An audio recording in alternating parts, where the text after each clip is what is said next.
Hey, what's up, everybody? True Boxing here. Thank you for coming back to get hit with the truth. Today, I want to discuss the what's next on former unified super welterweight champ at 154, Jarrett Hurd, following a tough, shocking upset split decision loss to Luis Arias on the Mayweather-Paul undercard, where he dropped the decision to Luis Arias, and everybody was surprised. Now, he was fighting at middleweight in that fight, but for me, I'm doing this because I still consider him to be a junior middleweight at 154. I don't think he ever really said he was making his middleweight debut. I think it's kind of just up in the air for him. Arias with that win, congratulations, but it's still, to me, based on his resume, I still don't have him in the top 10, but it's close. But he's just out of the top 10 still. But, for 154, I still consider Hurd to be a junior middleweight. So I'm going to do his what's next based on him at 154 and go from there. So, tough defeat, especially losing his father right before the fight. And then he loses that fight in an upset. Tough loss for Hurd, but I think Hurd can come back. I think a rematch, he should consider a rematch with Arias, because I think Jarrett Hurd at his best, fully focused, beats Luis Arias. But that also depends on where he wants to fight. Does he want to stay at middleweight after this one? I mean, he never fully said, hey, I'm going to be a middleweight. I think he's still kind of in between. So I'm going to do the what's next based on the top 10 guys at 154 still, especially him coming off the defeat, and we'll see what happens. So he's going to drop significantly in the top 10. So number one, a showdown with Jermell Charlo. Not in the future for him. Charlo's fighting to become undisputed champion against Brian Castano in July. I highly doubt, win or lose, Charlo's going to want to fight him. Number two, the undefeated WBO champion, Brian Castano. Same situation. I could possibly see it happening if Castano were to lose to Charlo, but does Hurd want a showdown with Castano, even coming off of a loss for Castano? Would he want that kind of fight coming off of a defeat to Luis Arias? I don't see it. Number three is former unified champ Jason Rosario.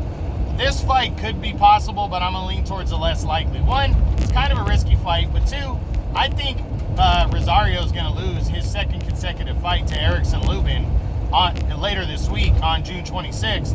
And if that happens, that's back-to-back losses for Rosario. Does he want to roll the dice and fight a guy like Jarrett Hurd right after back-to-back losses? I highly doubt it. You never know, but I highly doubt it. Plus, again, it's a risk for Hurd. Now, number four is Julian J. Rock Williams, a rematch with him. His first defeat. Williams just got injured, pulled out of a fight. I don't think Williams is going to want to take the risk against a guy like Hurd, and I don't know if Hurd wants to go back after that loss right away, now that he's lost to somebody else. So I'm leaning towards the no. Then you got Tony Harrison. 1 second. You got former champion Tony Harrison after that. I just don't see, which will be a rematch, and Jarrett Hurd knocked Harrison out years ago. Harrison just fought to a draw with Brian Perella. I don't think either of these guys are in their right mind frame, so I don't see a rematch taking place here. Next will be a showdown with Erickson Lubin, and I actually don't see. I think Lubin's going to dominate Jason Rosario in their fight, leave no doubt. And then I don't see Hurd wanting to sign up and fight a guy like Lubin next. Lubin would be right there for a title shot, and I don't think he would need that fight either, so I'm not seeing that one.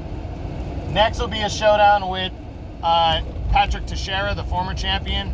Again, I don't see him in, I don't see this one. This will be PBC working with Golden Boy, so not seeing it. Next will be Sebastian Fundora. I don't think Jarrett Hurd wants, like everybody else, wants anything to do with Fundora. Coming off of a loss especially, I highly doubt he takes on a guy like him.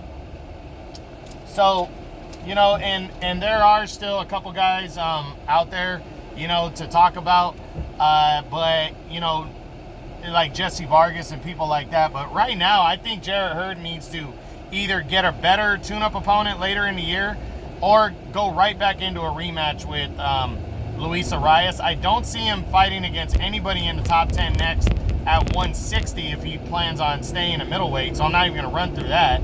I think if he stays at middleweight, it's going to be against a, you know, a tune-up opponent, somebody that he could easily beat. And if he, and 154 might be the same thing. I think the only person that he fights that wouldn't be considered a tune-up would be a showdown with a rematch with Luis Arias. So that's it. That's the what's next on the former unified champion Jarrett Hurd, following a tough defeat at the hands of Luis Arias by a 10-round split decision. Hope you guys enjoyed this. True Boxing, you've been hit with the truth.